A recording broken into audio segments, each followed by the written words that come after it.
I just want to acknowledge that we are on the homeland of the many diverse First Nations and Métis people who have walked this land since time immemorial.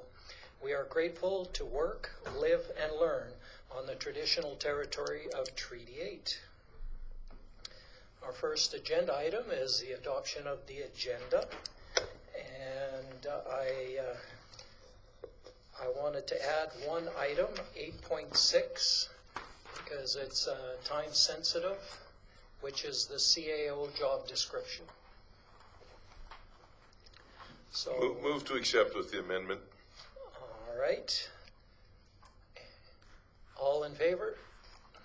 Okay, that is carried. And we'll just go around to identify if there's any items that we wish to debate. So we can go quickly. I'll start with Councillor Danaka. 6.1, 8.1, 8.2, 8.3, 8.4, 8.5, 13.1, 14.2.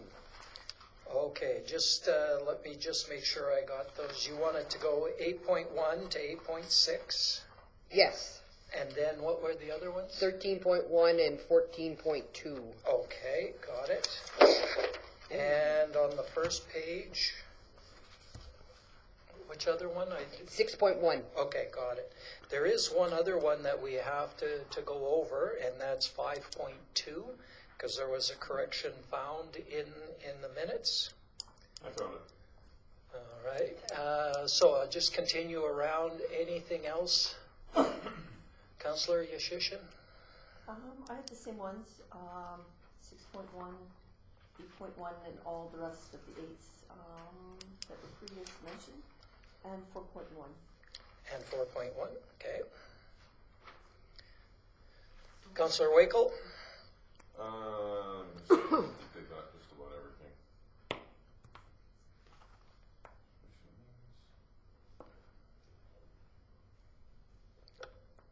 No, I'm good with everything that's been brought up so far. All right. And Councillor Martins? Nothing additional there. Okay. Councillor Dunn? Nothing additional as well. Nothing additional. All right. So then we would need a motion to receive for informations that would be 3.1, 3.2, 5.1, 5.3, and 14.1.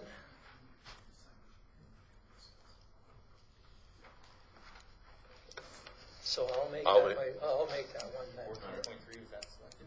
14.3. Oh no. FCM, I did want to know about FCM, so. Yeah, actually 14.2 and 3 I wanted to select. Sorry, I had it marked off and I missed it. Sorry. So yeah, 14.2 and 3. Thank you for making sure we caught that. So I made the motion to remove the other ones or receive for information. All in favor? Okay, that's carried. All right, then we are on to our scheduled delegation. I really wanted to ask you about the cat, Trevor, but I thought I'd save that for after. Okay, perfect. It wasn't mine. Could have been mine. Hello, Wade. It's Brian here, Mayor for the town. I'm just wondering if you can hear us.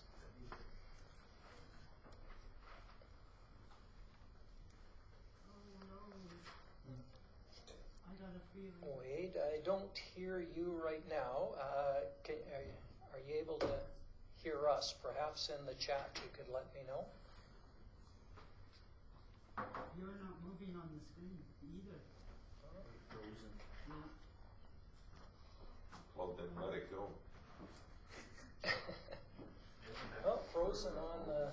Do you want to use the Wi-Fi, the So corded thing? not just in able to case? hear Wade. Let's. That one's no, that one's never going to reach, is it?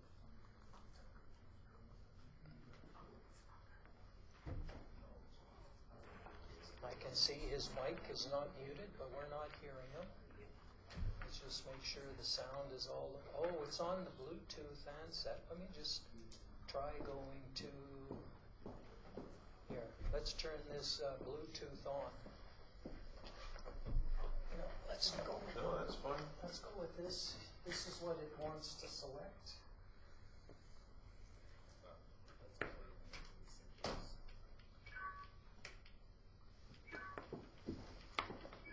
We just had it coming through the TV. I wonder why this one's different. Wade, could you try talking again for us?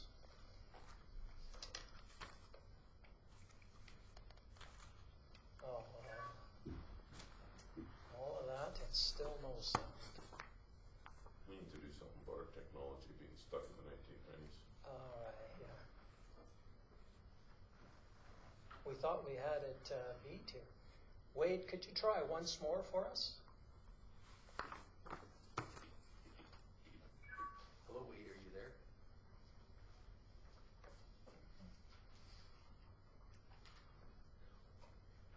Okay, he can hear us. You can hear us. We just can't hear him. Okay, we're Yes. gonna try a couple more things. We've got our IT specialist. Yeah. Well, try that. Tell him, ask him to try again. Pardon me? There, yeah. No, it's coming up. Sorry, what did you say?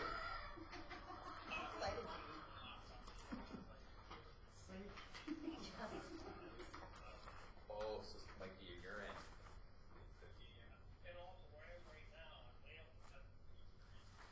Okay. Okay, well maybe we'll just we'll use the old technology. We'll put the cell phone up to the mic. Is that okay? I mean, that's really bad, but it might be his end on the computer. Oh, So- okay. Well, because we got this new tech. It was working, so yeah. Yeah, so maybe we'll just do the speakerphone. If that's okay. It's gonna be tough, but we'll give it a shot. Is that okay? Well, we'll give it a shot here.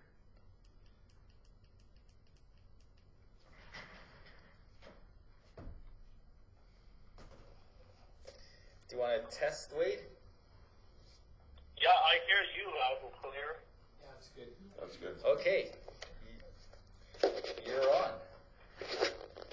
Fantastic. So how is everyone doing tonight?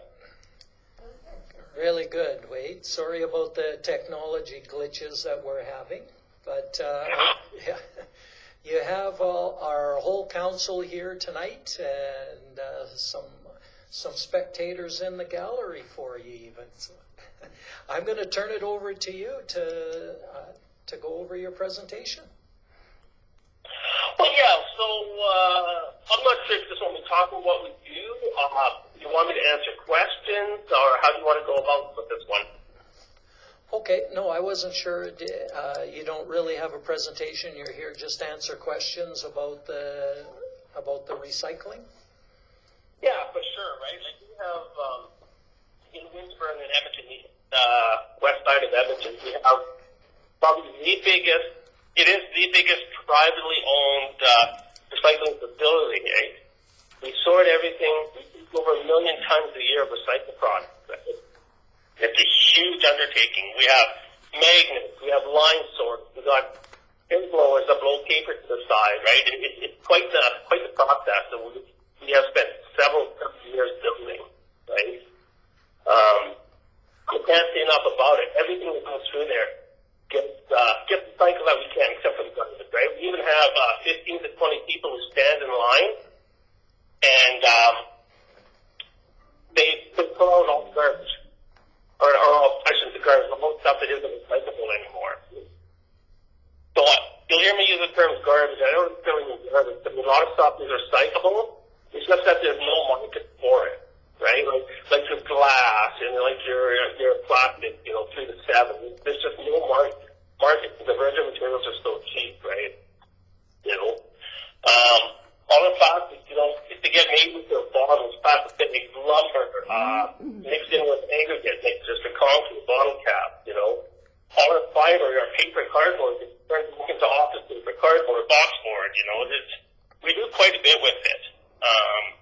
Metals, 100% of every metal that comes in there goes to a recycling facility. They make steel cans, car parts, steel, pieces of metal, which gets used in all kinds of anyone there knows, 100% of the province of BC comes to us. Doesn't matter where in British Columbia you are, all the recycle has to come to our facilities. So we got a very big organization. We do a lot of recycling.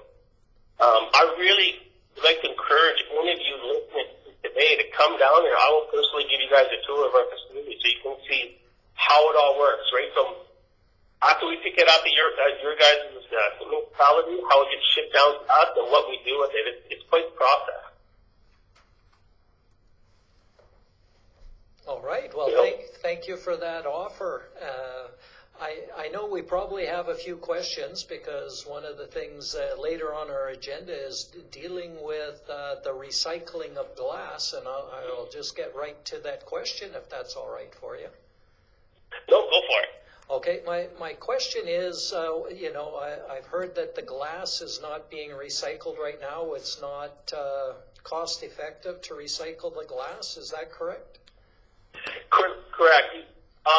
What a lot of people don't realize, and we were probably one of the first ones to really openly talk about it, glass has really not been recyclable for about 10 years. You'll find a few places, there's a few manufacturers, not really in Edmonton, but some smaller communities that have a small plant that'll use a little bit of glass, but not a lot, okay?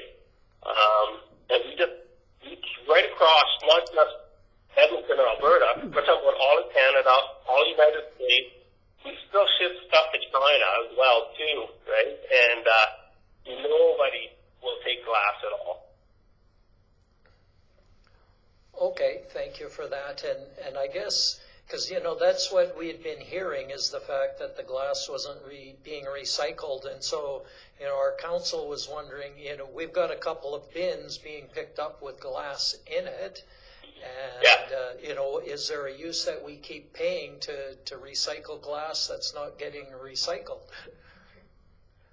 No, I would say no. That really is a waste of money, unfortunately. It would be nice if we could, right? But, there's just no use for it.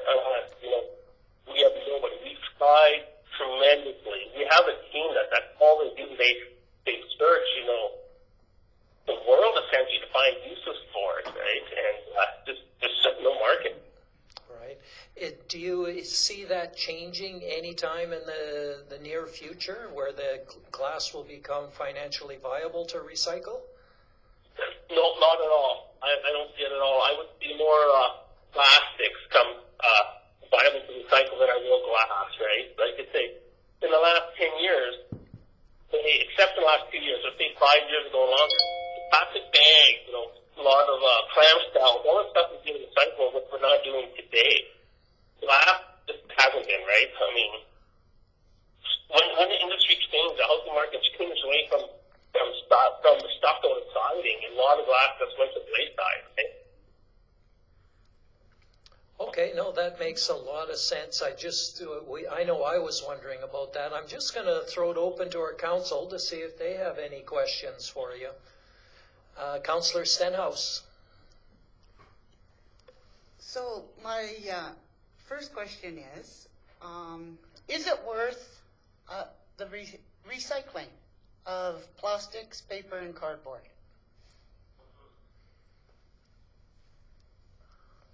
Sorry, I missed the first part. Maybe I'll just repeat it because Judy's a little bit further away and our technology is less than perfect. She was just asking, is it worth recycling the plastics and the paper and the cans that are being recycled, the tin? Oh, for sure it is, right? Several reasons, right? You talk about carbon footprint, you talk about keeping those out of the landfill, right? All that stuff you mentioned, you're still making other products with it, right?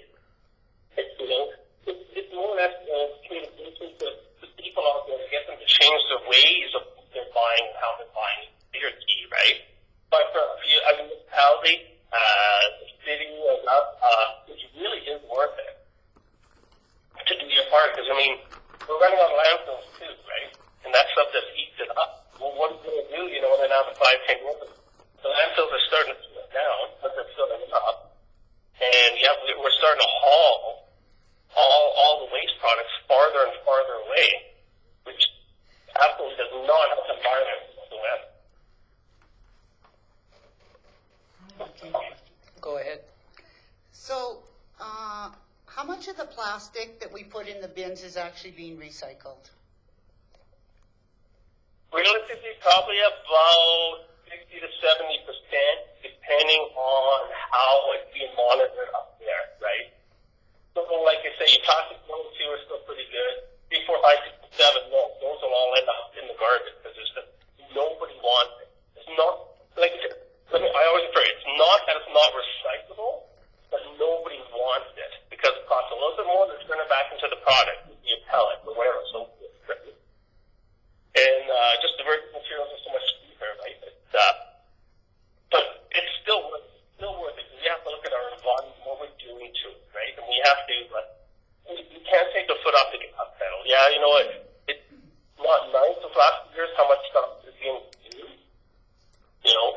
But I do see in the next, in the next probably 5 years, it's really going to start changing because before this really gets serious, North America's probably farther down than a lot of European countries, right?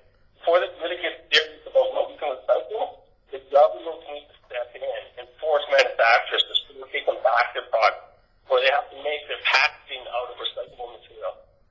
The talks are happening. It's starting to go that way.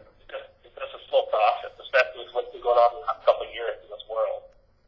It will get there. There's a lot of meetings going on all the time, and they're starting to crack down in a lot of places. It'd be a shame to go take a step backward and cut out a recycling program when we need to go the other way, when we're starting to the corner. So, I'm glad you brought up the environment, because I was wondering, are you tracking your carbon emissions from recycling and transporting all these materials from High Prairie to Slave Lake to wherever they're going? Oh, yeah. Yeah, we have our transportation that does the hauling does that. The problem is bringing it from where you guys are to us. It's actually third-party hauling, but it's really easy to figure that out. I can get you guys working on getting the number. From when we pick it up to the very end, what it is.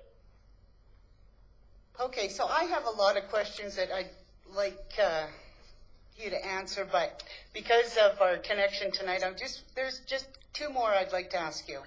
So I heard on the news that there are changes coming to recycling. It sounds to me like the recycling's going to become more standardized across Alberta and Canada, which initially is going to include paper, cardboard, and plastics. Is this true?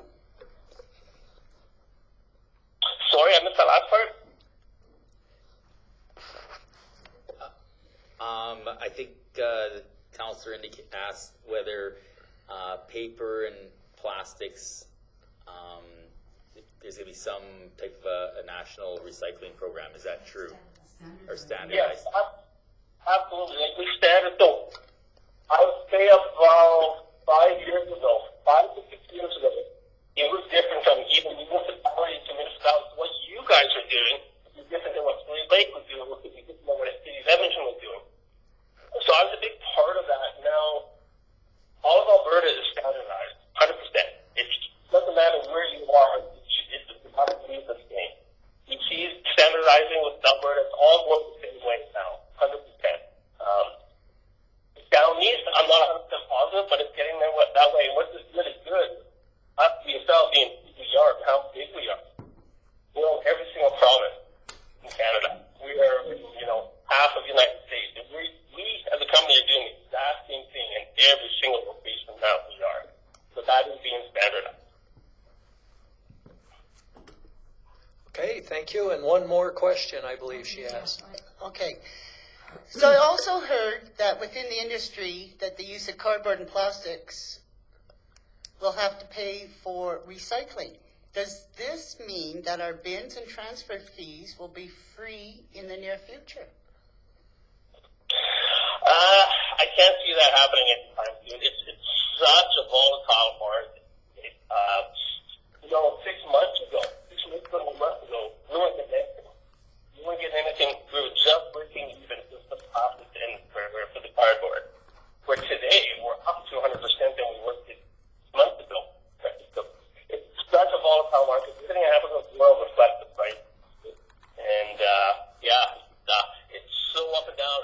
so unpredictable.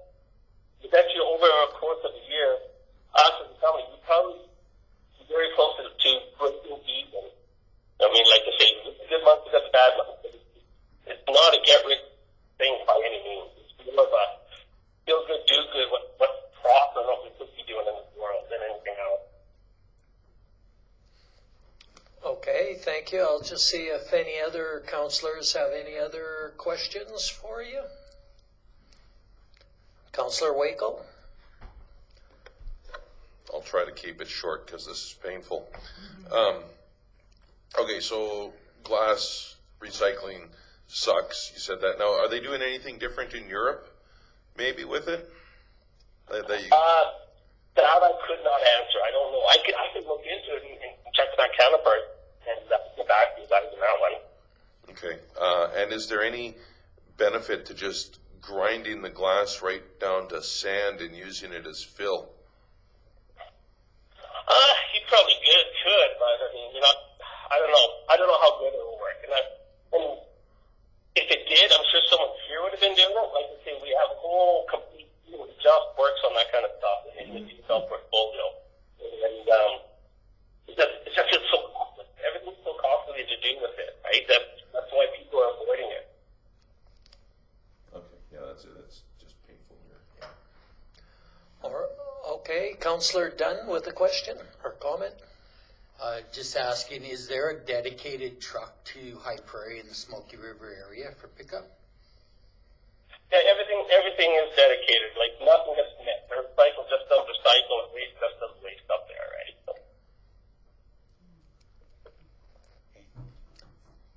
It's too painful, I can't. Okay, I don't see any other questions from our council. So with that, I'd just like to say thank you for joining us. I forget where you said you were at, but I know you took some special efforts to connect with us tonight, so thank you very much for that. Yeah, like I said, I just encourage anyone up there to come on, have a next time with us, and bring me up. I'll take you for a tour so you can see how the facility actually works, right? You'll be impressed. Where is he? Yeah, it's in Edmonton. You know, when we do an AUMA trip, and maybe sometime when we're at AUMA, we can get a tour. It'd be interesting to see. 2023. Yeah, no, for sure. Yeah, okay. Thank you very much for joining us, Wade. Thank you, and my apologies that I couldn't log on to the computer. Yeah, no problem. We're not sure. We've got some new technology we're trying out today, and we're not sure if it's our end or your end. It sounds like it could have been either or. For sure. All right, well, thank you very much. Thank you for coming down or taking the time to talk with us.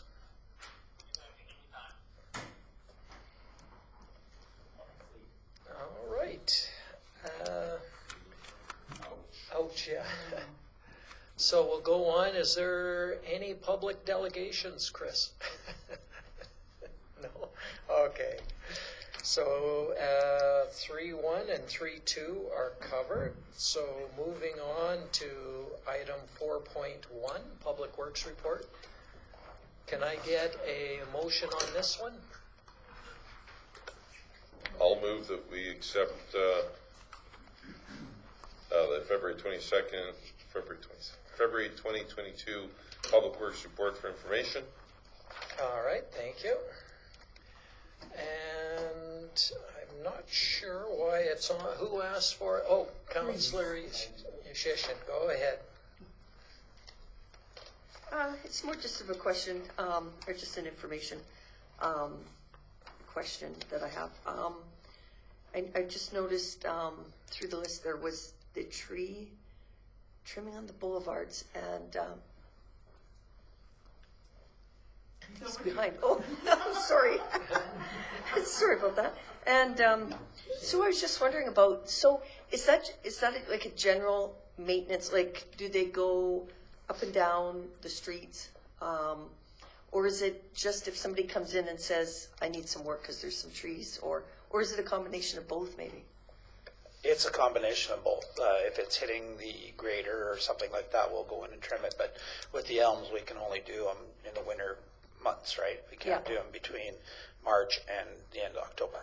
Right, okay. And you look for potential problems, the leaning trees and stuff like that? Yeah, and we are going to be addressing the one in front of Diane Cashins this year. Right, okay. It is leaning more and more every year, so it's time it comes down. Becoming a danger tree. Okay, great, thanks. Appreciate it.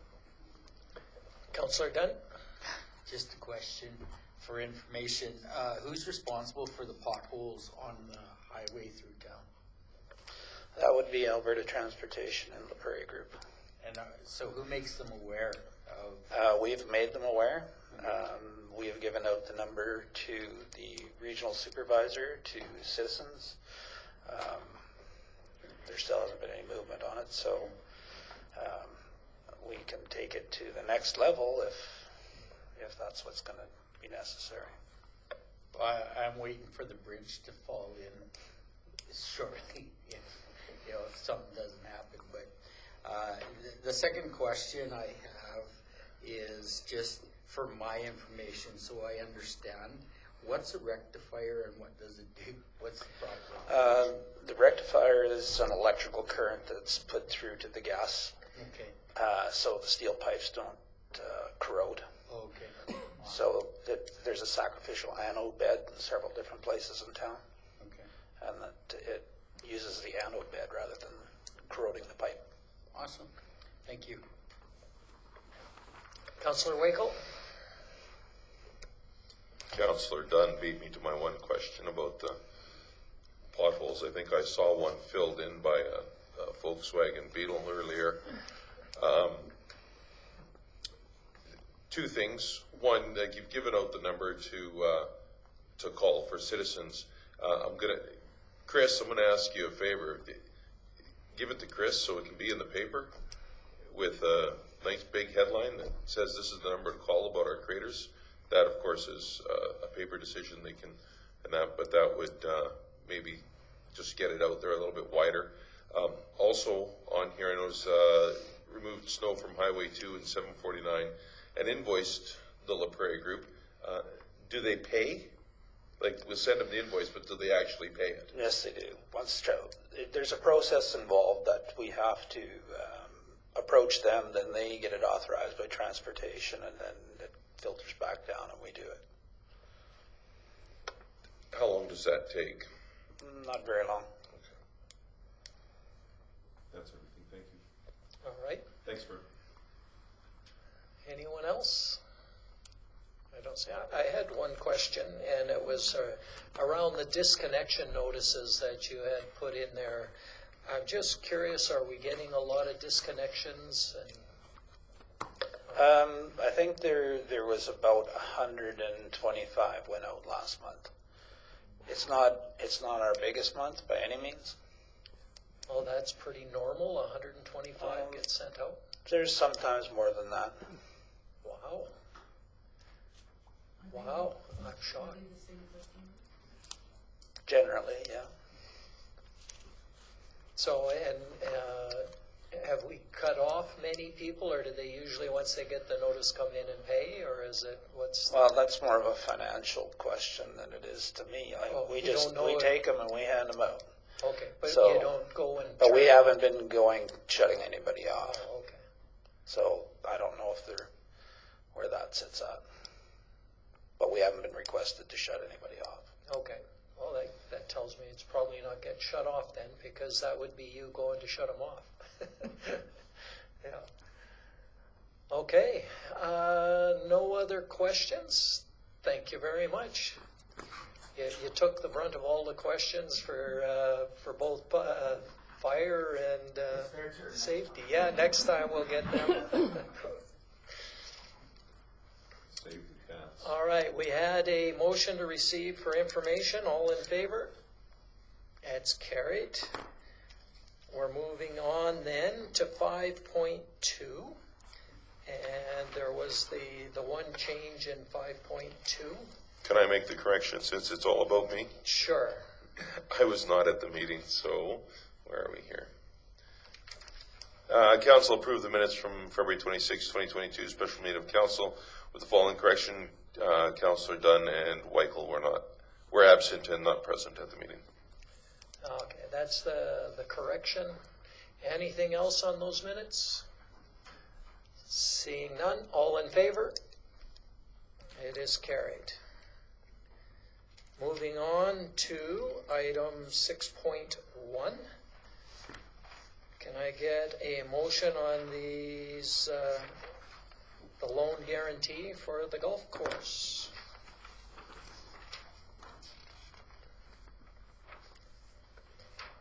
I will make the motion. Council gives second reading to bylaw 02-2022 line of credit guarantee for the High Prairie and District Golf Club this 8th day of March, 2022. All right. And is this, I'd like to ask the recorder's vote on this one, please. Okay.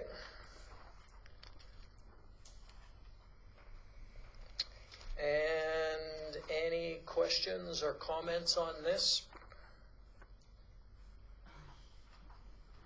Yeah. Councillor Stenhouse, go ahead. Maybe I'm jumping the gun here.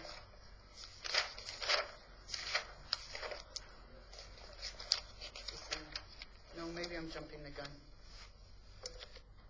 No? Okay. Seeing no other questions, all in favor?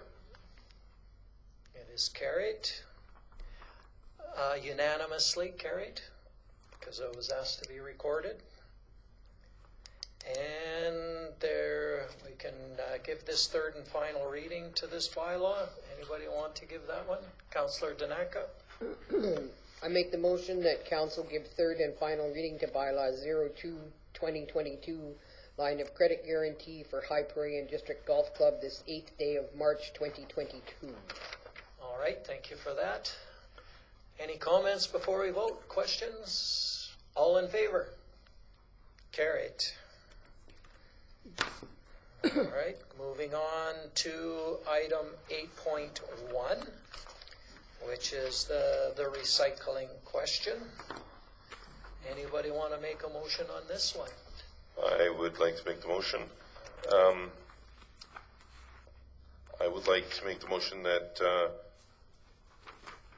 how do I want to put this here? Council direct administration to drop the glass recycling bins, given the information that we were just given from Mr. Scratchy Voice there. Wade. All right. Okay.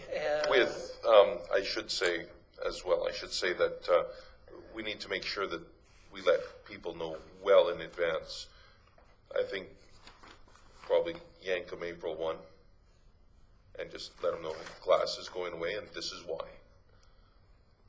Totally agree. If that's, yep, the will of council, it definitely would need to be advertised and explained why. Yep. Do you want to speak on this? So just for clarity, the motion is to direct administration to drop the glass recycling bins. That's the motion, but as a side, you're asking us to advertise, et cetera, which administration can do. I just wanted to clarify that it ended there, because we'll do our best, because it is a contract. And so we're hopeful that it can be removed, but it may take, there might be a 60 days, there might be a 30 days, like as far as payment, just so that people are aware of that. So.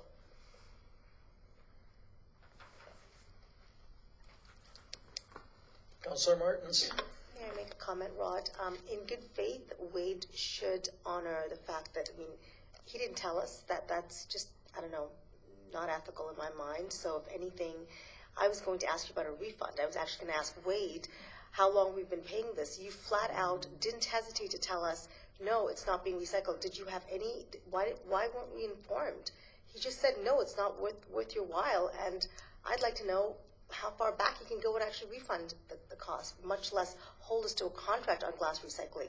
That would be egregious at best and irritating it, you know. So I'm happy. That's what I'd like to ask you to. If council wants to make a motion to that effect, might carry some weight.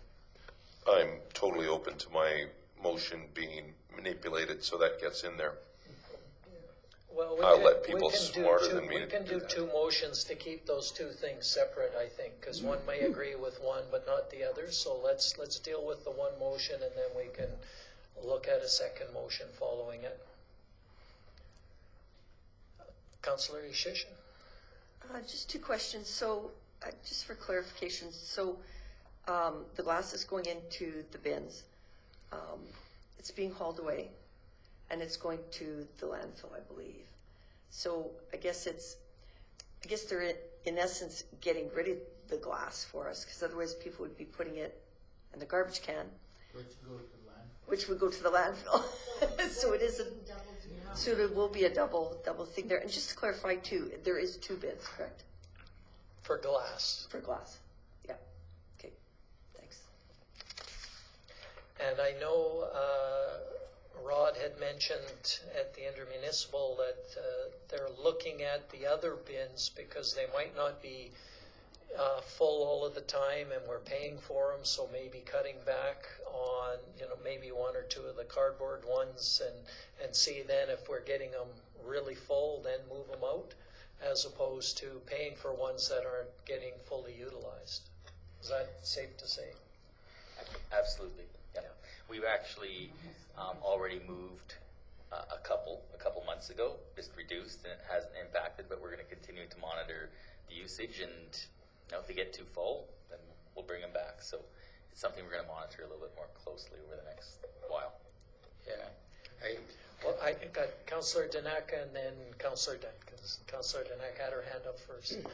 I know when I've gone and taken my cardboard, and maybe it's just the date I'm there, I don't know, but those cardboard bins that are there are full. Like, there is no room. Like, you gotta squish that cardboard box that you're putting in there and find a way to get it in there, because they are completely plumb full anytime I've ever gone there. I'm just going to reinforce it. Well, it's a hit or miss. Sometimes I go there and some are like half full, but most of the time they are packed. So the cardboard and paper bins are being utilized a lot. Councillor Stenhouse? So I had a list of questions for this guy. I wanted some direct answers, and it was too hard to hear him or make sense out of it. I would also like my questions answered and bring this back. Like, if we can get him to answer my list of questions or do another presentation, because this was not how I expected it. I spent a lot of time researching recycling, and I'd like some answers to my questions. Well, perhaps we could see if he would answer them. If you sent them through the CAO, we could forward them, and we could possibly get an answer back just from him and see if he'll answer them. I don't know if he will, but we could ask, right? And we can go from there, see if he answers them. I think at this point, though, the motion is just to get rid of the glass bins. And I don't think that, like, you don't have a problem with getting rid of them? No, Yeah, okay. no, I just want to make sure that I could get these. We really need to look into this recycling, because it may not be as it appears. Okay. Call the question on the first one, on the glass recycling bin. Okay, well, that goes to the vote of council. Are you ready to call the question? All in favor? All right, so we'll call the question on the removing the two glass recycle bins. All in favor? All right, and I believe Councillor Martins wants to make a motion. Thank you, Mr. Mayor. So I move that Council direct administration to look at the contract with GFL with regards to glass recycling specifically, and ask for a, feel them out as far as what they would be amenable to in terms of refund, because of the information that's come to light today. and certainly not hold us to any contractual obligations. This should be effective immediately, if nothing, backdated. And what's reasonable, 6 months, what do you think? For going, but I have no idea how long it hasn't been profitable, right? When did they stop Well, doing it? I have no idea. because this is the weight of council and emotion, so, you know, what do you feel is reasonable administration? Yeah, I mean, I'd like to go as far back as possible, but, you know. we'll see. Councillor Dunn? I can tell you what his answer is gonna be, because it was in his, what he was saying. His answer is gonna be, you were doing what was right for the environment, and that's what we're paid for.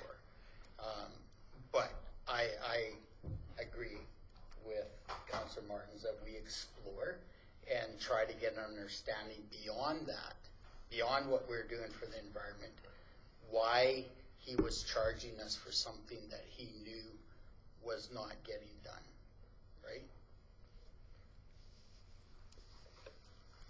And I'd like to know how it helped the environment by going to the same point B, same place, only we're paying for it now.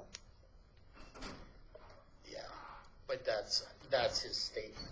Yeah. Is, you know, and because people were taking the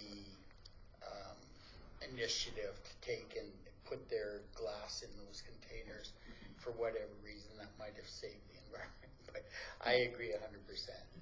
It was certainly misleading, and people get a feeling that they're doing something good when they weren't. Yeah, exactly. And I mean, it's the same kind of question where how come everything was getting dumped into one truck and hauled out of here? Yeah. And you know, there's the answer. It's all getting sorted at their sorting bins in Edmonton. And Yeah. so I can appreciate So then that. why are we sorting? Why not just have one dumpster? Yeah, it doesn't, they could put your stuff in anything. They're just going to pick it up and dump it, right? That's what I mean. I want to Yeah. get some of these questions answered because I find this is so unfair that people have spent money on water and buying Gooby Gone to remove the labels and wash out their jars to put into a bin that's going straight to the dump. I totally agree.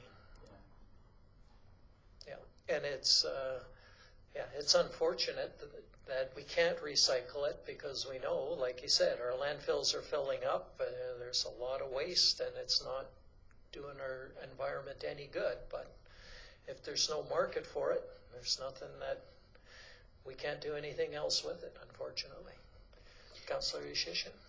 I just wanted to make the comment that, you know, it's, people would feel that they're doing something good by doing that, taking the time, like you're saying, to do it. But, you know, also is the thing is they might have retained it and done something else with them. So environmentally, they're thinking it's going to something good as they're putting it in there, but they might have retained it and done something good with it themselves. So environmentally, to me, it's like that would be a better win-win. So. Councillor Dunn? I was just saying, they've made an industry out of people believing that they're being environmentally responsible, right? They sell a product, the Gooby Gone and all the other stuff, and in reality, it's not doing anything, so. All right. So can I just get clarity on the motion? Was what was stated, council directed administration to look at the GFL contract and seek a refund on the glass bins for the period of time glass has been hauled to the landfill? Okay. All right. All in favor? Carried. I won't hold my breath on it, but it's worth saying it. Yeah, that's right. All right, on to 8.2. The Imperial Oil site. Get a motion on this one? Go ahead.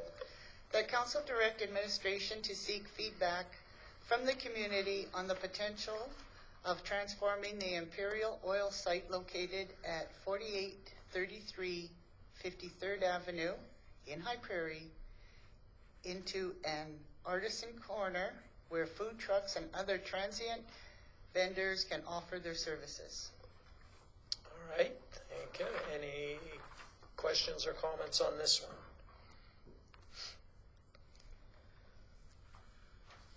I know we had it marked to discuss, so is there a reason? Nobody? No? Okay, nobody has anything? All in favor? All right. Moving on then to the High Prairie and District Golf Club lease. Get a motion on this one. Or did you have, here, I can make a motion here that council direct administration to proceed with the signing of a 20-year lease with the High Prairie and District Golf Club with a change to clause 3.4 to reflect the leasee is responsible for repairs as opposed to the leaseor. That's us.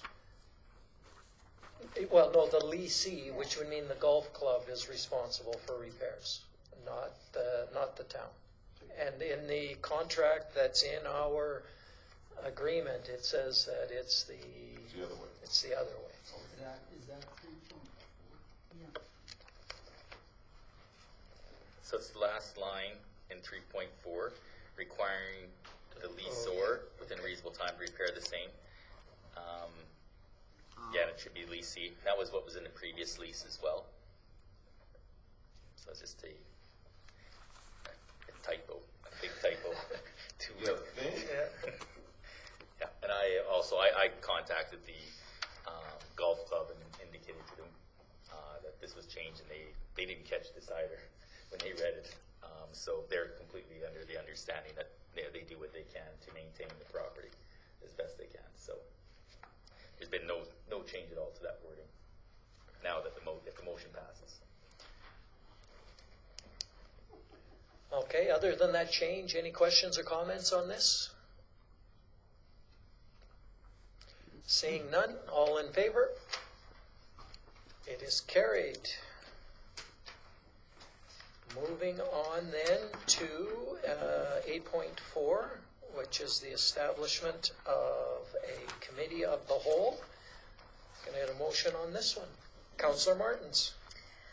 That council give first reading to bylaw 04-2022, council procedure bylaw, this 8th day of March 2022. All right. Questions or comments on this? I know we've talked about wanting to add this into our bylaw. It's in here. I think the big thing that we were discussing before was whether or not we could make decisions at the committee of the whole, and in this version, what we are saying is that no, you cannot make motions. They would have to come to a regular meeting or a special meeting of council for those motions. But everything else, they talked about the relaxing of the rules of order and that kind of thing. Councillor Stenhouse? So the only question I have is on page 53, 6.2.2, establishing meeting dates and times for committee of the whole for the next 12 months. Are we going to have meetings of the whole every month? Or quarterly, or? Well, we talked about at our meeting that it would be quarterly. Yeah, to do it every 3 months, have a committee of the whole. And the idea is to establish those meetings well ahead of time so that everybody knows what they are and is ready to go. And that could be at the organizational meeting, just so everybody knows what they are going forward. Okay, so we're not going to establish meetings of the whole this year? We're going to wait till our next organizational meeting? No.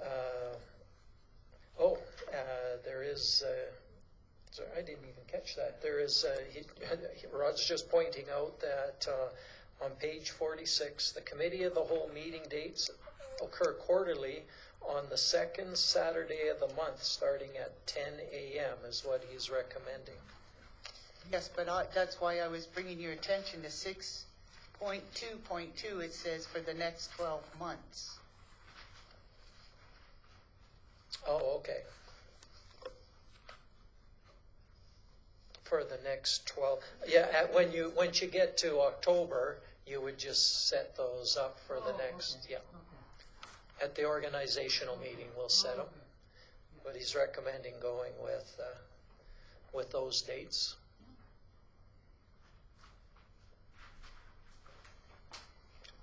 Councillor Wakel? I'm not available on Saturdays. At this time, I work Saturdays. I start at 10 and I go until 6. Now, I know it was close last time. I almost made the end of the meeting. Almost, yeah. The way my schedule works is I have 2 days off. They are Tuesday and they are Sunday. Don't get my Sunday. Tuesdays I arrange to have off because that's when council meetings are. Library board meetings are the first Tuesdays of the month.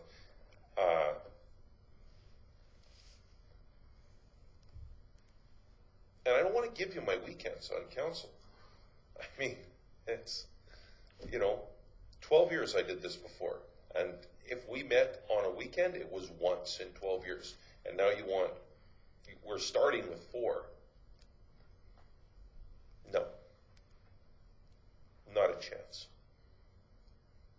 Okay. And a lot of people work Monday to Friday, and they get their weekends off. And you need that time to unwind as a human. I am dead set against having these meetings on Saturdays. I guarantee you, if you do this on Saturdays, I will never come to one.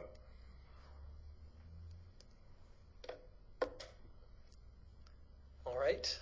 I know we talked about this at our meeting and looking at the options and saying, well, we could go, doing it during Tuesday evenings, and then we wanted to see how it progressed through when we were at our first one, to see how long it took and what it went through. And as you said, it was far longer than I shouldn't say than we thought, because we really didn't know how long it would take, but it was a very long meeting. Took us till just about 6 o'clock from 10 o'clock. So it would be difficult to fit that in a Tuesday evening. So the other option would be doing a couple of evenings. And I know that's tiring too. I would just like to point to all the insights and input that I gave at that last Saturday meeting, since the minutes initially indicated that I was there. Yeah. All right, other thoughts on council? Councillor Stenhouse? James, I feel for you, I understand. But I was always told, once you're elected on town councillor, you're a councillor 24 hours a day. I understand that, we all have a life and everything, but It's my job. That pays my bills. This does not.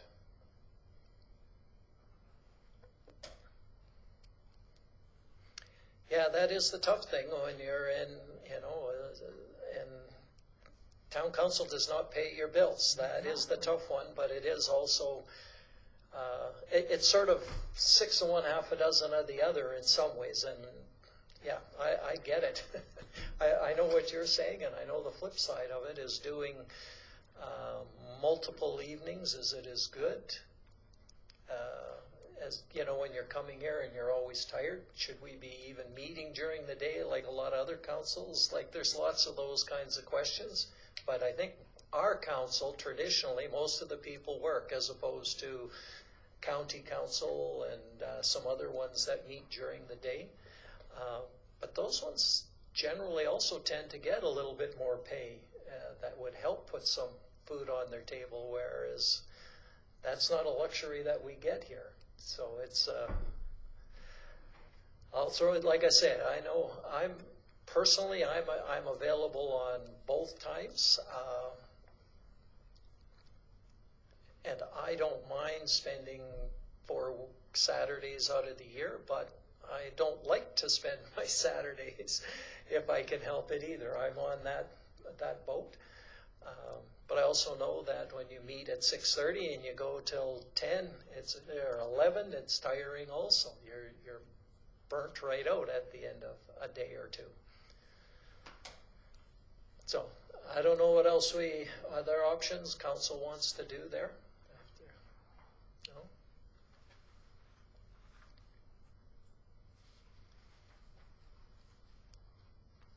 Okay, I don't see anything more, so we got, James, what do you suggest? I have Tuesdays off for meetings. okay, well, that we don't want 6 others taking Tuesdays off to meet during the day. Well, I'm not saying that, well, Yeah. whatever. I mean, that's what I have. Like I said, currently I work on Saturdays. Maybe that'll change. And if it changes, great, I'll be at a meeting. And quite clearly, this is going to pass. I can read the writing on the wall. I can read the room. But if I'm working, I'm going to choose my job. Because, like I said, that's long term. And this is, like they said in the movie Dave, this is a temp job. Okay. Right? Every 4 years, we're up for review. Yep. This is voluntary. All right. Any other comments on it? All right. All in favor? Opposed? All right, that is carried. Now, sorry. Yep, we've got, to get this bylaw through, we can go to a second reading. Anybody want to make that motion? Councillor Yashishin? That council gives second reading to bylaw 04-2022 council procedure bylaw this 8th day of March 2022. All right. Any comments on that motion? All in favor? Opposed? All right, and I know it's not going to go through unanimously, Yeah. but I will hold it up. no, but I think it's probably good if we can leave it and maybe if we can chat, see if there's some other options or some way of doing it, and we can bring this and bring it home next meeting. Just, your worship, I will vote to proceed to third reading. Okay. I can read the room. I will ask for a recorded vote when we do third reading, but I'm not gonna hold this up because I've said my piece. Holding it up another 2 weeks does nothing but create more paperwork for Rod, and we don't want him to quit. Oh, wait. Yeah.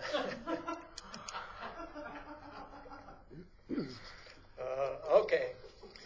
Well, I'll make. So I'll make the Okay. I'll make the motion for unanimous consent to proceed to third reading. To proceed. All in favor?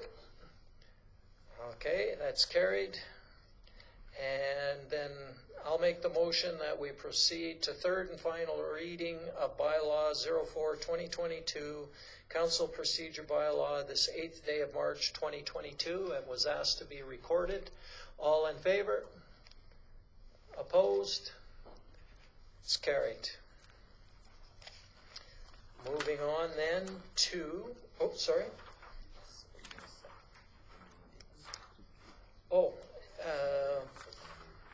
that's a separate motion there, Deb. Yeah. Oh, okay. I was thinking that was something that we were going with for now. Let's, yeah. Yeah, you got it. Okay, Rod just brought up a good point that the committee meeting dates would occur quarterly on the second Saturday of the month, starting at 10. Now, which months are we talking here? Just to make sure, we're starting January, February, March. That would be the third month. You already had your meeting. Yeah. So it would be March, and then we would have April, May, June, and then October. July, August, September, and then sometime. Yeah. Like, I think December is a bad month because of budget. Yeah. You barely get through it. January is a good time to almost start fresh. So that's really only 3 a year. if we're not. January, April or March, June, July, September. June, October. yeah, July. We better write this down. Yeah.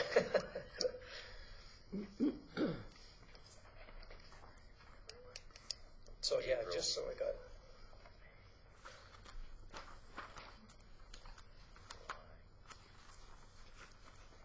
So what is January, before July, September, October, July, September? 1st of October, each of the month. So January, July, October. Yeah, So January, April, July, October. So sure. okay. January, April, July, and October.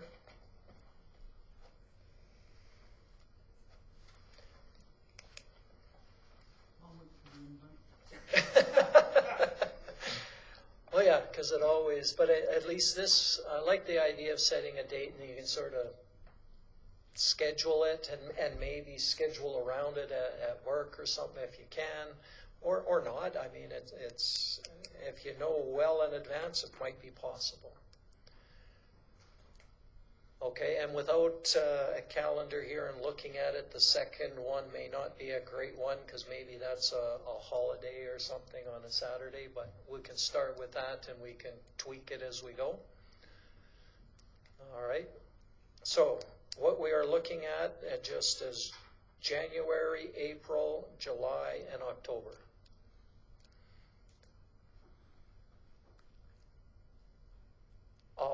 Well, we didn't actually make a motion. I'll make the motion that council, or that the committee of the whole meeting dates occur as opposed to, well, quarterly on, we'll say, January, April, July, and October on the second Saturday of the month, starting at 10 a.m. All in favor? Opposed? Yeah, I get that. I totally do. Moving on then to strategic priorities, 8.5. Get a motion on this one?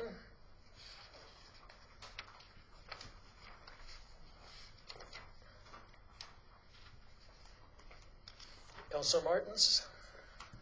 I move that council approve the strategic priorities and initiatives as presented.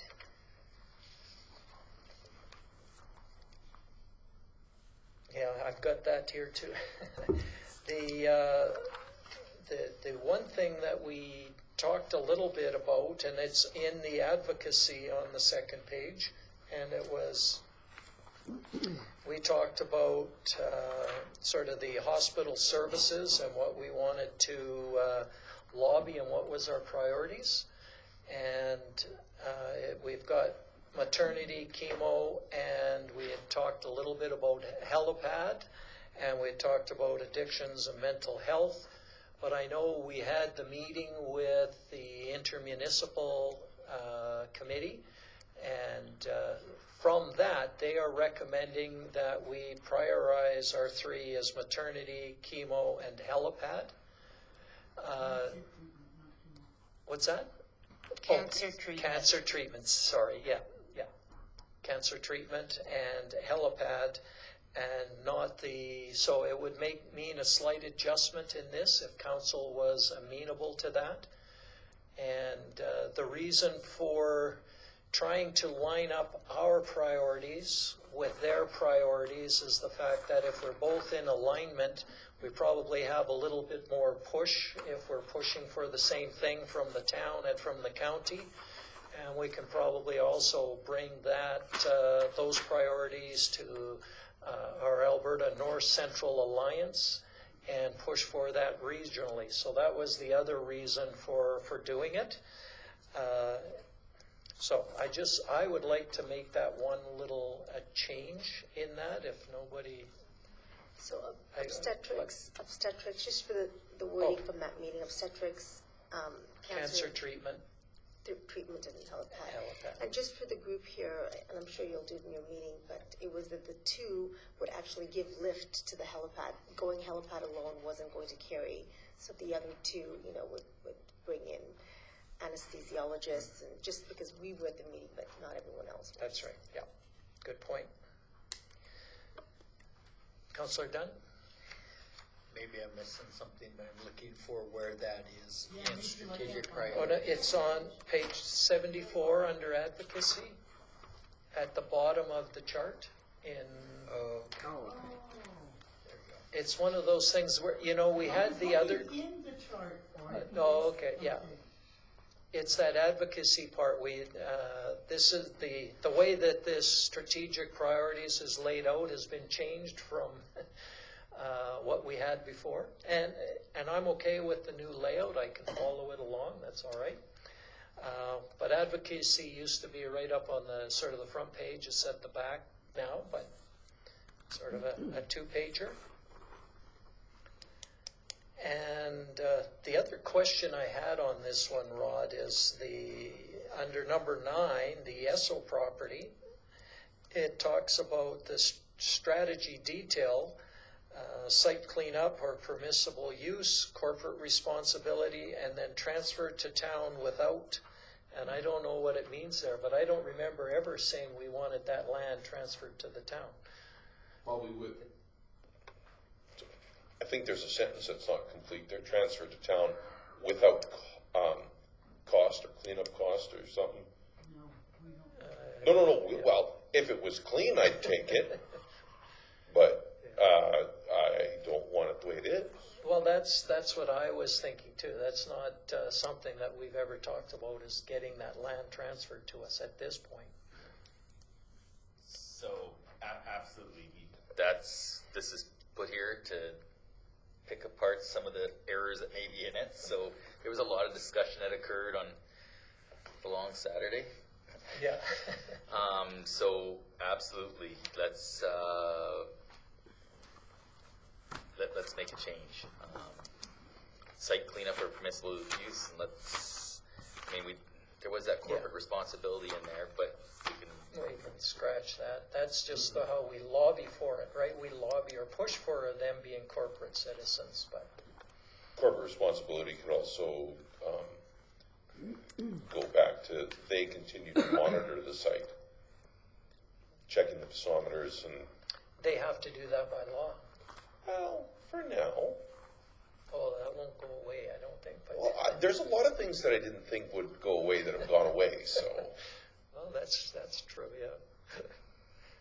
Okay, we can leave that in there. Is there anything else in this document? I noticed the other one that we had marked, it's under number 3, item 3, regional collaboration. And I think one of the other regional ones that we work with is, we had the intermunicipal meeting, which we did have, but we also have the rec committee meeting. And I think we still need to establish those. I don't know if it's necessarily complete, but that is part of our collaboration. So I don't know if it needs to be identified, but I guess just restart and get those recreation meetings going again is something that we need to do.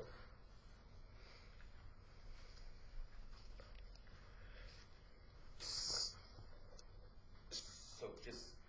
just for clarity, so number 3, regional collaboration, are you wanting it to be under operational initiatives or are you on this in the strategy detail? I think it could be, where we have operational initiatives, we talk about restart county meetings, COVID delayed meetings. And I think that was intermunicipal, and I think it was recreation hasn't been meeting. So actually, regularly. just when this was being discussed, this was the idea of the mingling, the social gathering. So that's what this was. Okay. Yeah, that was actually Okay. that's what that was So about. restart council. So that was, Well, just I getting was to know- thinking of all of those, yeah, that Yeah. was just Nope, meet this- the other council. That's what this was. Okay. So that occurred in March, a week or so ago. Yeah, Okay. that was one of the, that's what that item meant at that time. That's one of the things I think that we saw on the Saturday going through this. It's, I think, the next meeting we have, like, provided even more detail, we start getting kind of tired. And so I think we skipped through some, and I think, so the sooner we can actually get back on this, I think the better, just to clarify in our heads what these additional detail pieces mean.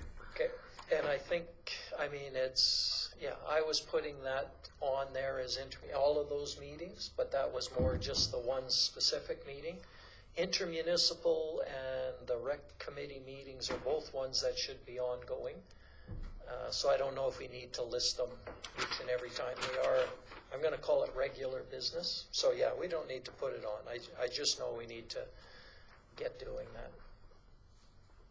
Agreed. Okay. All right, anything else in this?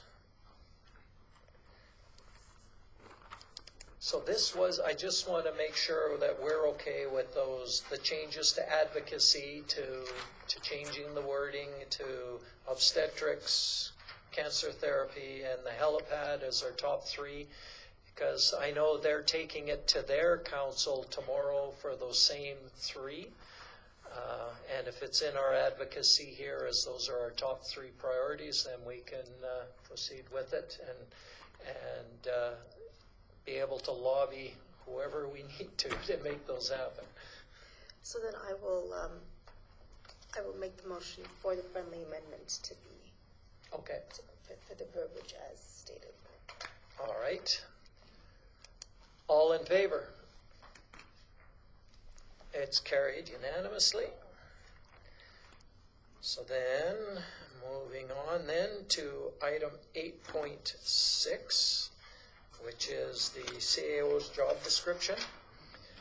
I know this is, I wanted to get this on quickly so that, oh, we're boring Chris. He's not, he's leaving.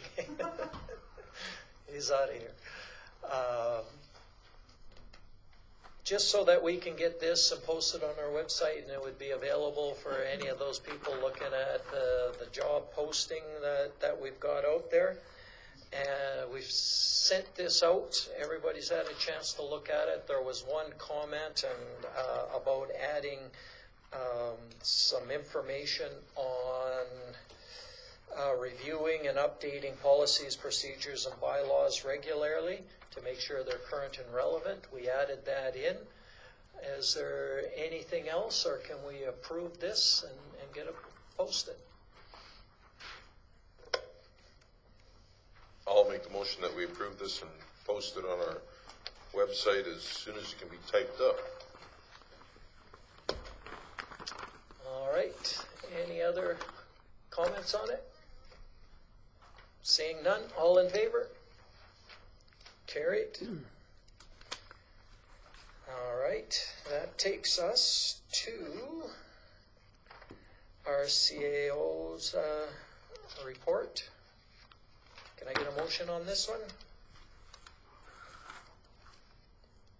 Councillor Senhouse. The council received the CAO Rod Risling's report and action list for information. All right. I'll turn it over to our CAO if there's anything new he wants to add or update us on. Thank you, Your Worship. I think the one thing that I wanted to bring up is the new member around the table here. We're able to fill the position. Yay! And Kelly's been here for 48 hours, and she hasn't ran, so that's awesome. You've had her working for 48 hours. She's going to be running if you keep that up, I'll tell you. Yeah, give her some time off. We gave her 10 minutes off Yeah, at lunch.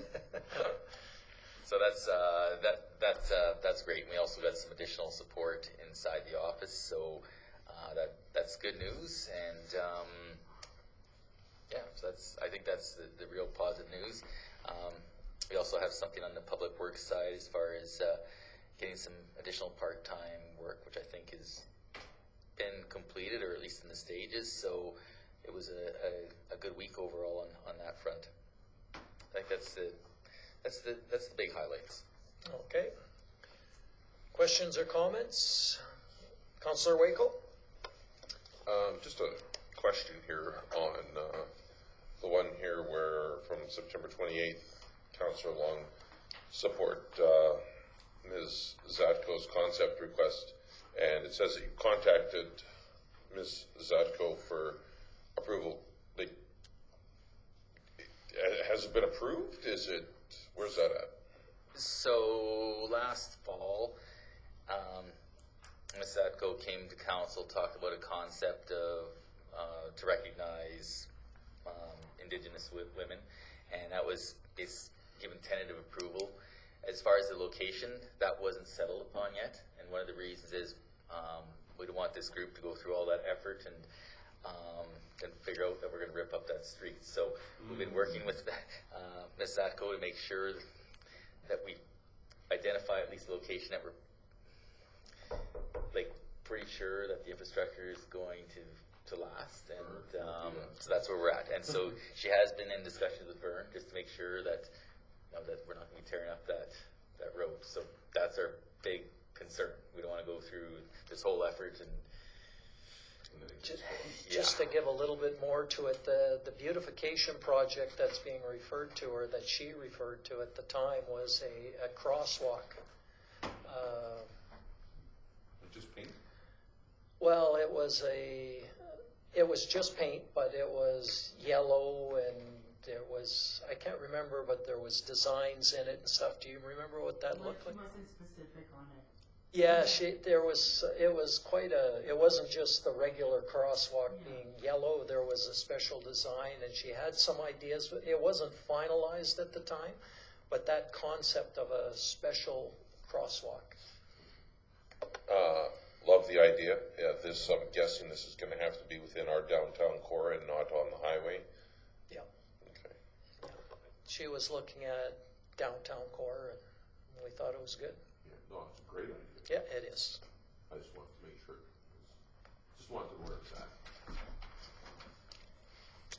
Okay, I had one question there, and this is where my memory is lapsing, is the one just above that, the regular meeting on September 28th, to direct administration to propose the best funding model to meet obligations in the letter of intent agreement.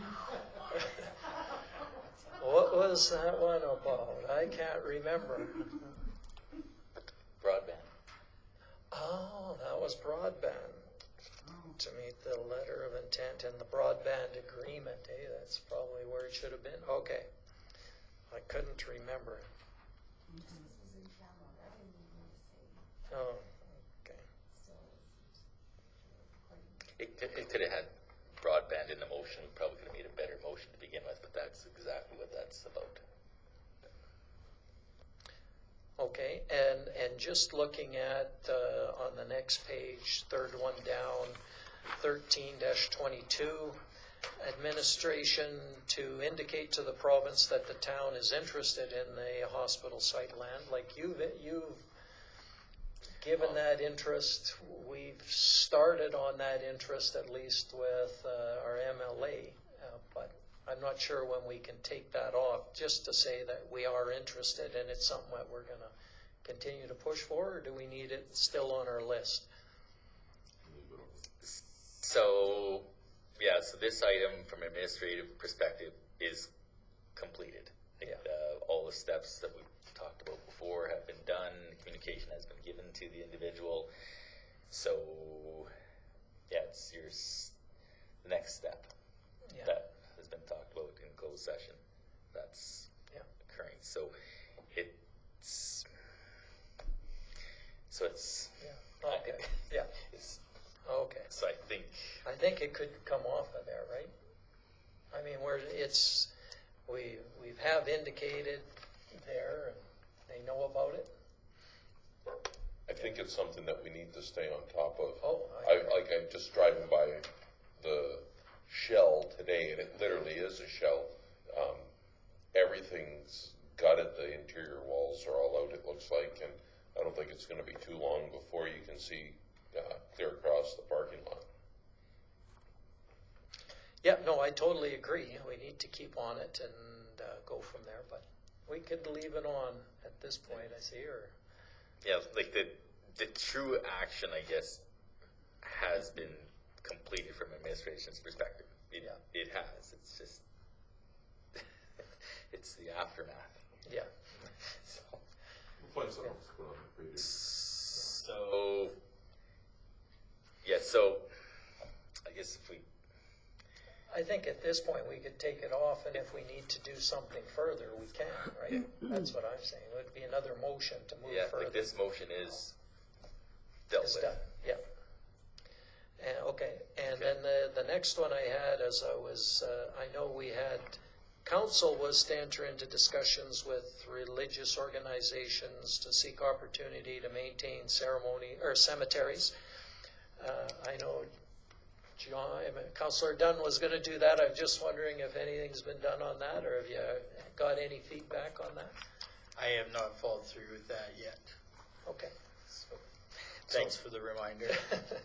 No, we'll leave it on then. I was just wondering. Councillor Stenhouse? Are you finished, Mayor?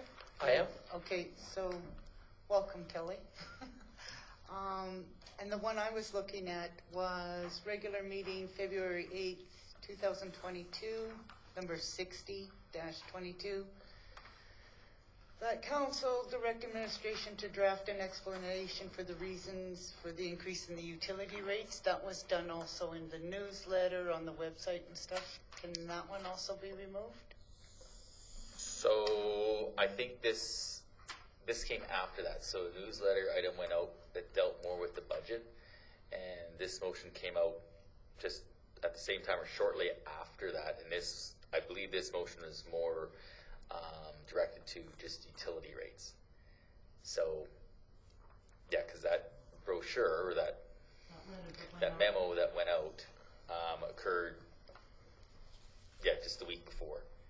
So, but there was, as you may recall, we probably hit the coldest stint in 10 years, like for a month straight. And so a lot of the gas bills were very, very high. So there was a lot of hardship out there as far as paying utility bills. And so I think there was a lot of misconception on,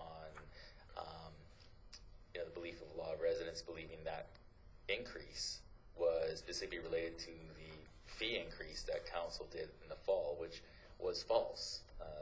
Definitely gas went up. It was a $5 flat piece. The utility rates, or the bills actually went up because of the massive increase in usage, plus the cost of natural gas on the open markets went up exponentially, which had a compound effect. So usage, as well as the wholesale cost of natural gas, increased utility rates substantially. So this item was to be specific with regards to utility rates, which one of the councillors was going to be putting together a infographic to go through some of that. Does that help? So that's... So I knew a councillor was working on it. That's why I wanted to, is the administration going to follow up on it, or are we going to go with the councillor's work? Because it says administration to draft it. Yeah. Oh.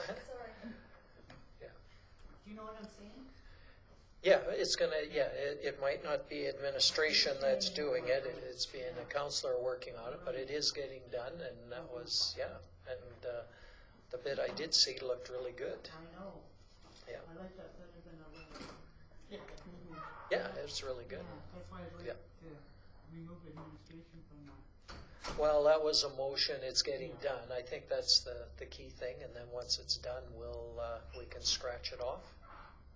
I mean, once the information is done and we can share it with the public, yeah. So we're going both, we're going administration and council. Yeah. Okay, well, we can catch that out.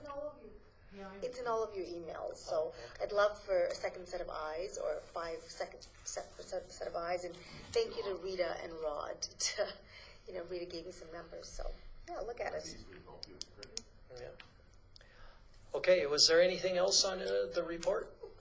Seeing none, we had the motion to receive his report for information. All in favor? It's carried. We're moving on then to item 14.2, which is the Alberta Rural Connectivity Network.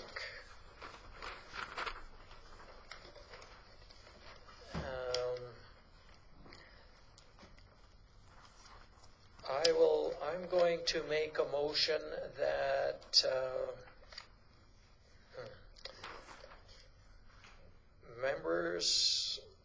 any members of council that are able to attend should attend this forum. Is it in Sylvan Lake? Yeah. It's in That's Sylvan right. Lake. And I know I've attended two of these in the past. I found them very informative. They also have lots in the past, and I don't know what this will be like for sure, but the past ones have been very interesting. You get a chance to talk with other communities. What are they doing? How are they doing it? Who's doing it for them? You get some good input from the province on what they're doing, how they're doing it. And I know this is one of our top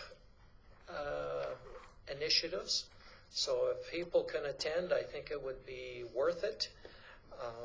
So yeah, I think it is well worth attending this one if you can. It's a Tuesday, Wednesday that doesn't conflict with council. I just looked it up. Yeah.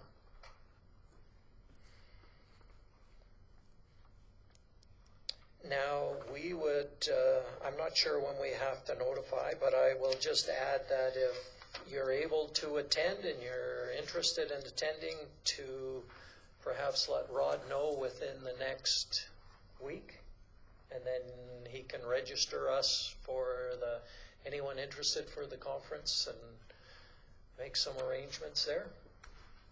All right. Any other questions on this? Seeing none, all in favor? All right, that's carried. FCM, Annual Conference and Trade Show. I'm not sure who chalked this one up. I want to know why it's in Regina. This, FCM moves across Canada. This is the federal conference, so it's the federal municipalities all across Canada, and it moves from east to west right across Canada in different locations every year. I don't believe that it's been held virtually. I think 1 year, canceled 1 year, and I can't remember where it was before. In my opinion, not as valuable as some conferences. Still not too bad. There's some good, there can be some good things at it. I've been to FCM a couple of times, and there's been some good sessions. Yeah, Councillor Waco? In my experience, typically in the olden days, if the FCM was within Alberta, like Edmonton, Calgary is typically where it's held, everybody went because, like the mayor said, there are good sessions there. If it's anywhere else, a couple of people go because there is still good information that can be brought back from that. But when you're looking at costs, it's a couple of bucks to go to this thing. But is it worth it for everybody to fly to Halifax or that? But it's worth it for somebody to go. Yeah, thank you for that. And I think, if I'm not mistaken, we even have a bylaw to that effect that can only, if it's out of province, there's a maximum of 2 that we would approve to go. And I know that when Councillor Rose was here, she wanted to go, paid some of her own expenses, and we covered some of it, so it worked out that way too. So I don't know if there's anybody interested and able to attend that conference. No, I don't know. Well, because we can have a couple if anybody's interested. So our meet and greet with Big Lakes, I know they're going, but unfortunately there's no carpool ability because they're all flying, because I asked them. I think they're all flying, Yeah, but I don't know how many are going, and otherwise I'd say we could carpool, but we can't. I don't know, is there anybody else raring to go? No? I haven't looked up these dates. I would, and I'm trying to figure out if, maybe I'll let you and Rod know after this week. Sure. It's Thursday, Friday, Saturday, Sunday. Yeah. It's the first weekend of June, starting on the Thursday.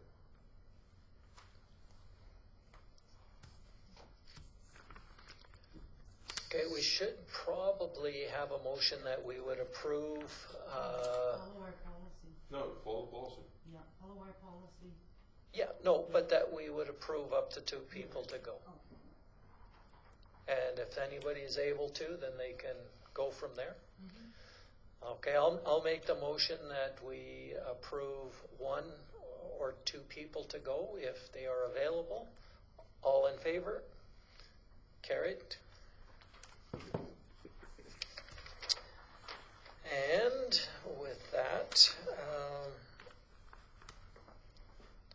we'll move on to the written and verbal reports with Councillor Danaka. The only meeting I attended was the meeting with Dr. Muir and all of the other North Zone reps, and really wasn't very enlightening. They stuck to the script. Basically, they have a workforce plan that for the town of High Prairie and surrounding areas is 10 doctors, no more, no less. I'm not sure where we're going next to pursue this issue anymore. Councillor Stenhouse did send to each of us after the meeting the 2-page thing from Dr. Laughlin's office there, which would have been nice to have prior to, but unfortunately it didn't come through. That's the only meeting I attended other than our strategic plan and the committee of the whole. So I move my verbal report for information. All right, any questions or comments for Councillor Danaka? Seeing none, all in favor? Carried. Councillor Dunn? On February 28th, I attended the Children's Resource Council meeting, and we are dealing with moving ahead as Resource Council, and the board is working on improving relationship with staff and staff with relationship, and those are the things that we dealt with in the board meeting, your board meeting. And I was at the meet and greet with the Big Lakes County. Appreciated getting to know some of those people, and yeah, it will be good working with them. I move the council receive my verbal report for information. All right, any questions, comments for Councillor Dunn? None, thank you. All in favor? Carried. Councillor Martins? So in addition to the meetings that we've all attended, I really appreciated, Rod, thank you for setting up with Big Lakes County. That was awesome. It was good there were a couple that I hadn't met, Roberta, for example, so that was good. And I think that informal dialogue, even with the pins of, hey, we're struggling. Mr. Mayor did the same with Big Lakes County at our intermunicipal. So to your point, the more times we hammer the same message home, the better. Multiple. Hopefully they're not listening to this recording. But there was one other thing. I sent you guys all the utility visual, and I'd love for you to give feedback. There's one change on it. Instead of 3 million, it should be 10. Is that correct? Is that correct, Rita? Well, I put that as a placeholder, really, just because I didn't have the number, but hers came in just at the time. So that was correct, right? The second set I sent you, 10 million, and we're 50% there. So the close, approximately. You know, this is just something for public consumption, right? So they just need to know that there's a heat thermometer as to where we are, and people understand why we're. So it talks about water sustainability and all of the upgrades we've made to water and wastewater, natural gas and garbage. What Rod was saying, that across the province things have gone up, and garbage rates are billed at cost. I have a little section in there about, hey, talk to us. You know, council would welcome your feedback, so any suggestions, questions, don't hesitate to reach out. Then the very final thing is about our tax story and the fact that we didn't have increases these 2 years, and small incremental increases for 2020, last year, this year, and 2023, just so that they know what's coming. And finally, a thank you, really just a message, a feel-good message. Dear residents, know that the town staff and council make every effort to steward your tax dollars efficiently. We appreciate that these are challenging times, and we're in it with you. I mean, that's kind of it. So any suggestions, please make it, and then maybe Rod can finalize it and send it to all of you.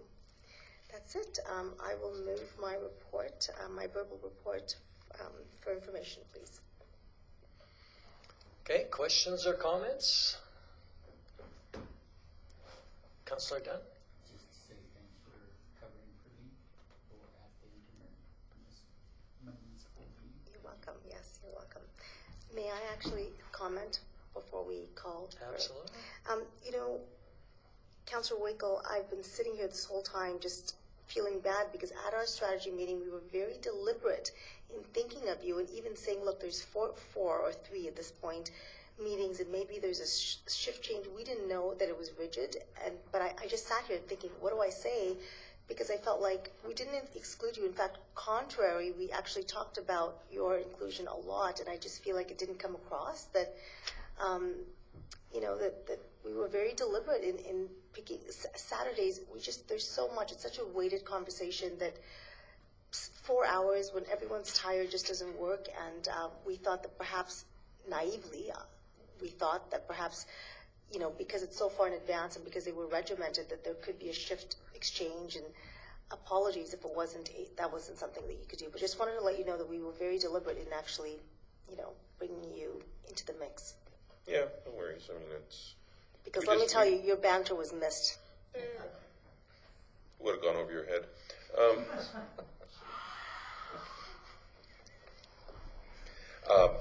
No, just right now, the way things are is we have not a lot of staff, so maybe that'll change. I don't know. Appreciate it. Thank you. Apology accepted. No offense taken. Sorry if I came across as a dick. All right, anything else for Councillor Martins? Seeing none, all in favor? Carried. For me, I'd say I did attend a couple of sessions, just one on that Reside program that's the program for new doctors where they can get money for coming to rural communities. High Prairie wasn't one of the ones identified at first, but they can get up to $100,000 in loan forgiveness if they do come to a rural community. So that is something that's attractive, and so that was good. Yeah, they identified the number of communities for the first go around. We were not on it, but we're also not going to be short of doctors in another couple of months. So really probably, yeah, touch wood, exactly. Probably that was one thing. Did sit in on a couple of updates from the provincial budget from AUMA and from Minister MacGyver. You guys all heard the budget update. Nothing great for our community, but we knew that from before. They didn't really divert anything.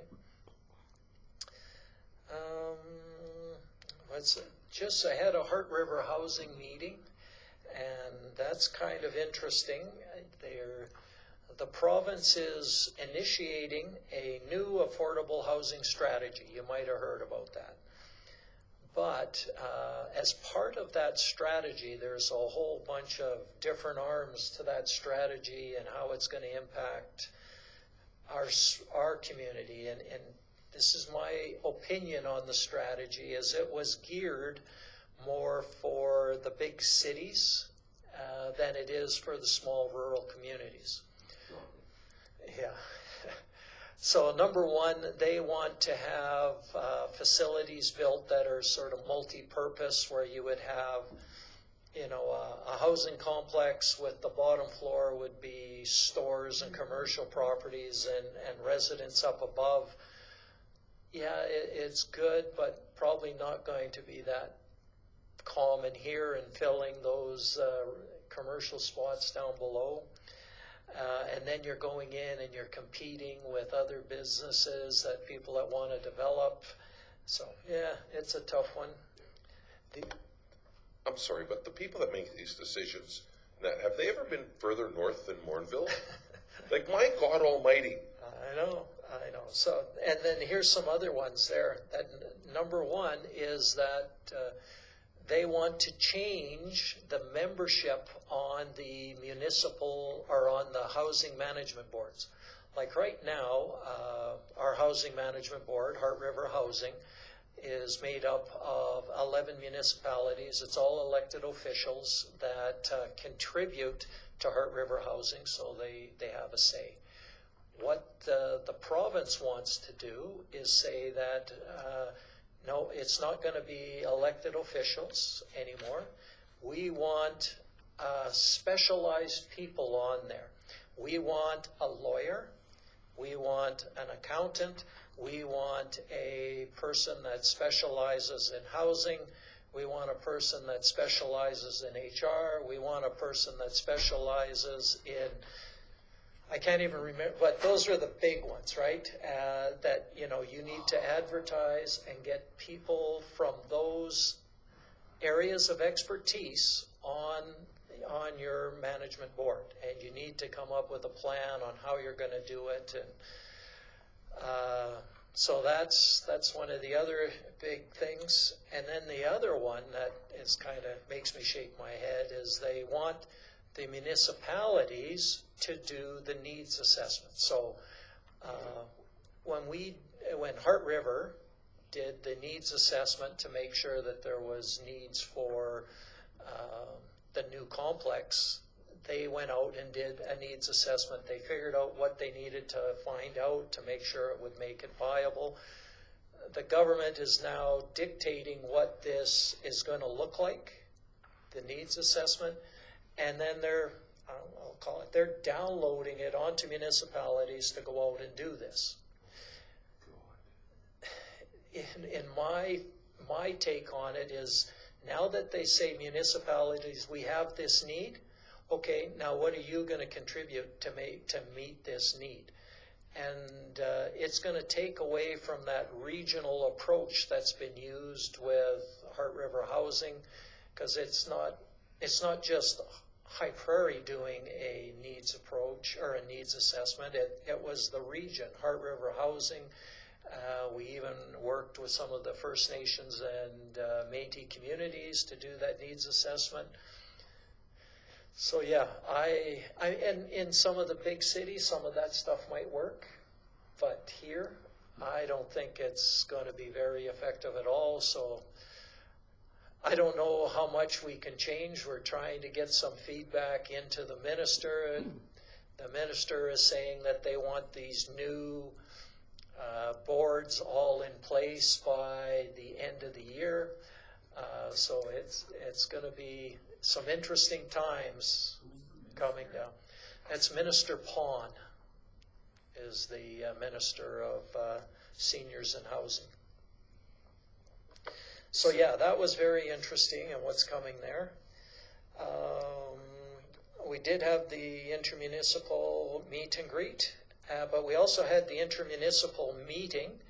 And just to go over some of the highlights from that for everyone, because it does kind of go back to James's motion about victim service funding. We talked about that. Remember they came and did the presentation, wanted some money to hire an extra part-time person.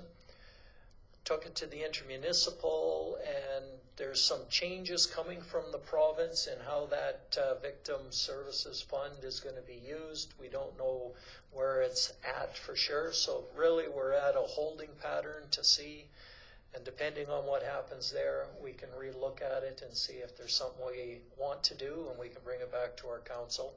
But basically no decision from intermunicipal on that one, other than to delay and wait and see what the province does.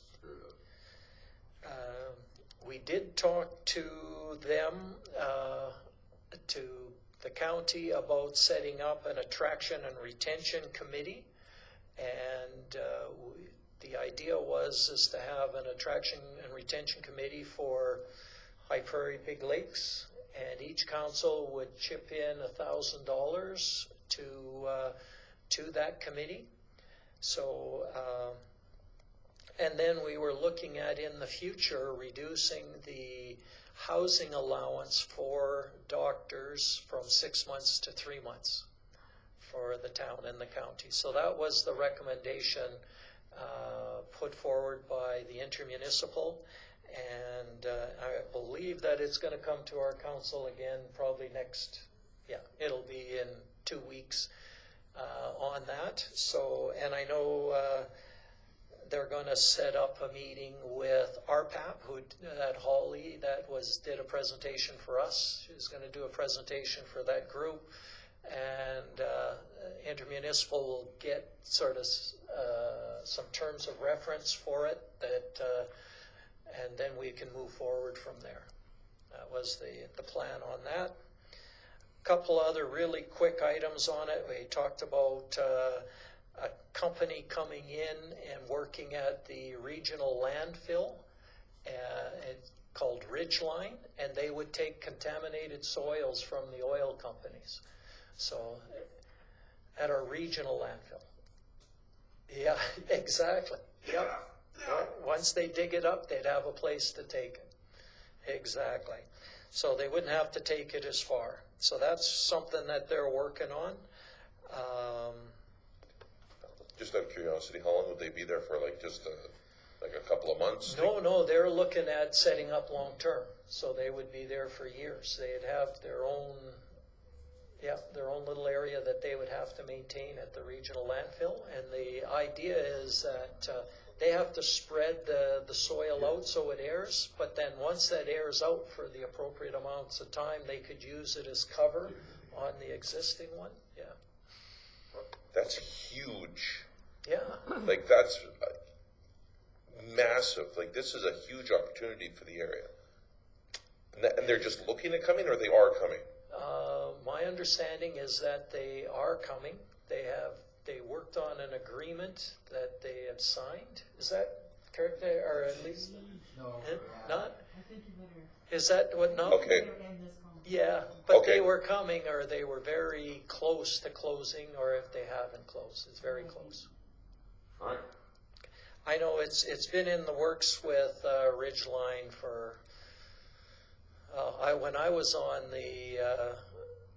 that committee, it was, so that would have been 6 years ago. They started talks with Ridgeline, but from what I got from that meeting, they were moving ahead, or very close to moving ahead, or signing it. We talked to them about the dog handler position not being here, and to make sure that they lobby to get that, so they're aware of that now. And we talked about the possibility of a metal recycling company coming to High Prairie and setting up here. So we've got, those are the big things. Also asked, and for some of the new council, we had looked at before of maybe changing our IT support. Right now we use a contracted company out of Edmonton, but Trinus, you probably have all had to deal with them. But we were looking at possibly going with the County of Big Lakes, and they were going to hire more IT people, and then we could pay for some of that person, and then we'd have service right on site. They lost their IT person, so that never really went ahead at that time. They've got a new IT person, and they did not want to overwhelm him, so they've been waiting, and maybe sometime at the end of, near the end of 2022, look at whether or not we want to revisit and go back with them on that. I think that was basically it. Also, as Councillor Martins indicated, we did hint at some funding for recreation that we're going to be needing some, so planted the bug there, and hopefully we'll see. But we have to get our list, our ask together and take it to them, see if we can get any funding for it. And that was it for my report. I'll move my report for information unless there's any questions, comments. Okay, Councillor Dunn and Councillor Stenhouse. I'm just wondering if questions were sent to Minister Pond or whoever was bringing the message from them to ask about what initiated, like where did all this come from? How did it get initiated that they needed to change the structure for the housing boards? You know what, if you ask the government, they did all kinds of consultations and got all kinds of input on what was needed.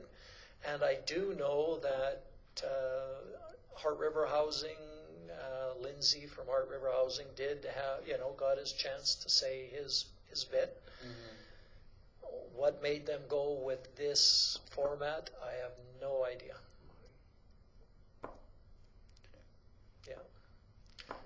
Councillor Stenhouse? So mine's kind of along the same lines. What does that mean for Heart River Housing if this goes through?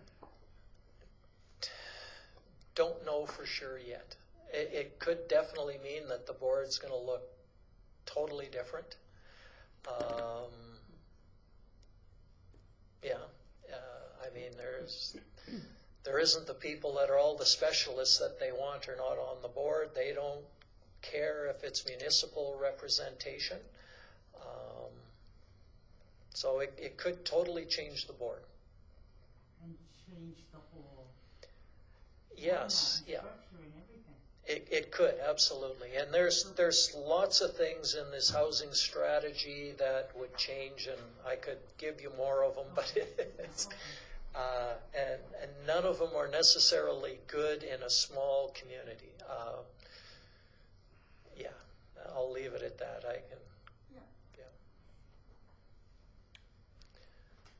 I have,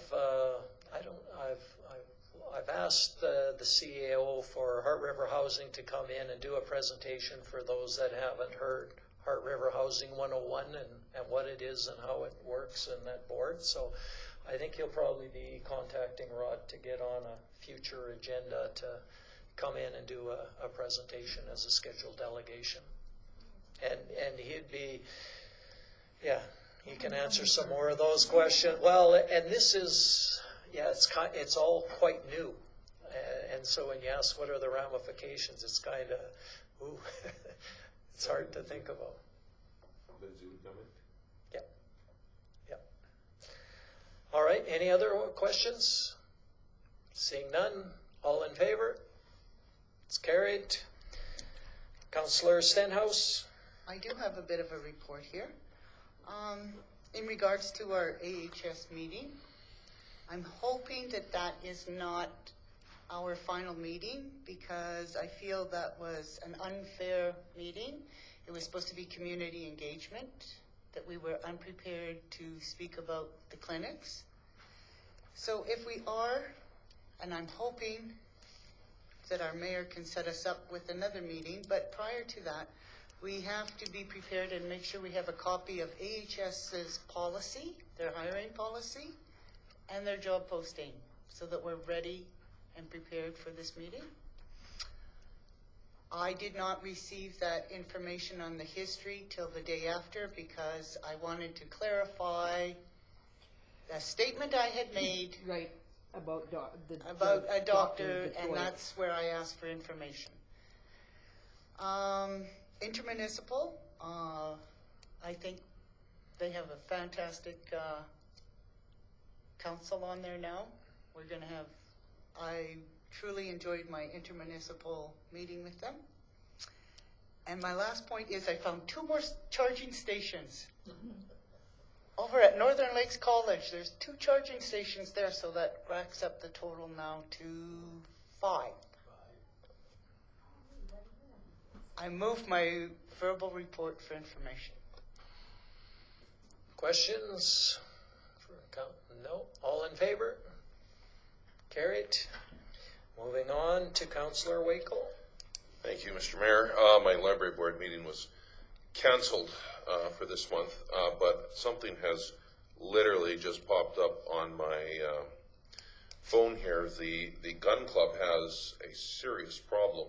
The gun show is May 14th and 15th, and they've been told that the Gordon Buchanan Center is not available to them on those dates. Do we know why off the top of our heads here? The gun show is like probably, it rivals the rodeo for the amount of people that it brings to town. This is huge, and especially after a 2-year hiatus. So does it say actually Gordon Buchanan or does it say Sports Palace? It says Gordon Buchanan. So I know we're still hoping for the floor. So it's Sports Palace floor. Right. So that's why I'm thinking it's the Sports Palace. The Gordon Buchanan. Performing arts. Yeah, That's what you're referring to. the performing arts. Okay, so if it's just the performing arts area in the Buchanan, last we heard is that Alberta Health Services is going to be there into the spring. Oh, okay. So, but that's only a couple thousand square feet. How much So, it's been a while since Actually, I've it's more been to than the gun 2,000 show. square feet. Haven't looked in the mirror lately. But to those who have been there, how much stuff is in the Performing Arts Center? Nothing, Nah. it's the kitchen. No, it's just the meal room for all of the volunteers and the presenters at the booths. So you can go in there and have a coffee, have a meal. Okay, that's, if it's that, but you're saying that we might have the Sports Palace floor ripped up at that point. So that is a possibility, although we're hearing rumors that just like on everything else that equipment is an issue, and therefore, our plan is to do the floor this year, but that in the Palace, and if that were to be the case, likely gun show couldn't be in that half. They should start the floor on May 16th. So again, it's I think our highest priority for the 2022 year was the horseshoe.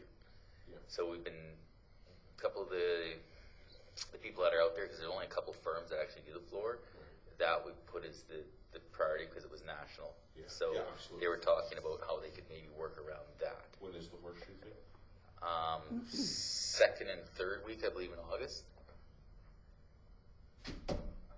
So then we'd have to get it done, like the Red Wings win the championship, because really, and then like next day take out the ice, next day take out the floor and get her done. Is that? I think the chance is I think it's getting slimmer by the day.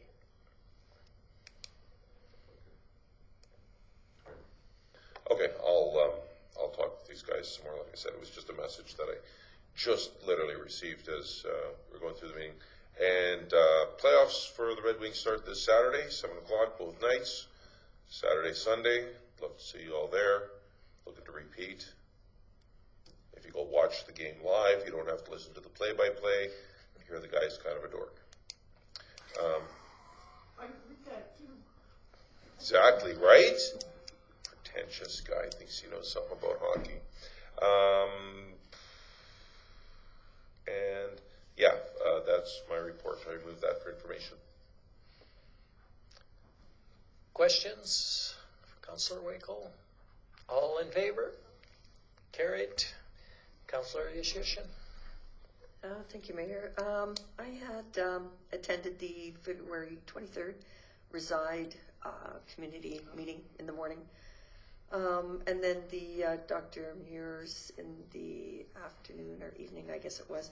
Wasn't quite what I was expecting either, so I was kind of going into the meeting with a different thought of how it was going to be kind of set up there. But anyways, everybody's commented on that, so I won't go into that.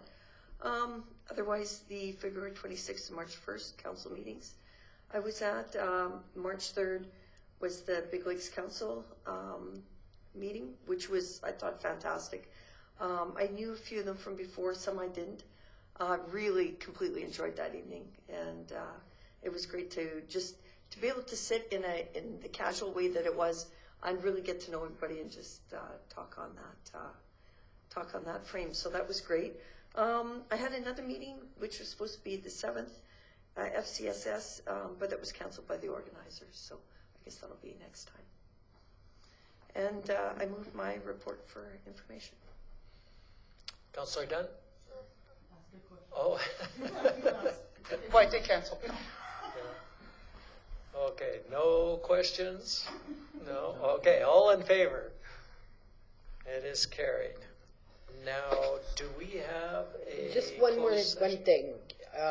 I missed the council meet and greet, and I wish somebody would have texted me saying, "Hey, you forgot this," because it completely slipped my mind. I wish somebody would have just texted me saying, "Are you coming to this?" And I went, "Shit!" I would have just zipped down there, but I completely missed it on my calendar. I didn't get the pop-up notification, and I just wish somebody would have just said, "Hey, are you coming?" And I went, "Oh shit," because I really wanted to go to that. Yeah, well, we were thinking, well, you must have had something come up, otherwise you would have been there, so we're not gonna, well, that's what I was thinking, so don't want to bug you if you can. She's retired now. Yeah. Like what came up? A sudden hockey game on TV? Yeah. All right, do we have anything for a closed session for confidential items? Quick couple. Oh, okay, we do, okay. So let's take our break, and then we'll come back and go into the closed Okay, session. let me get my boots.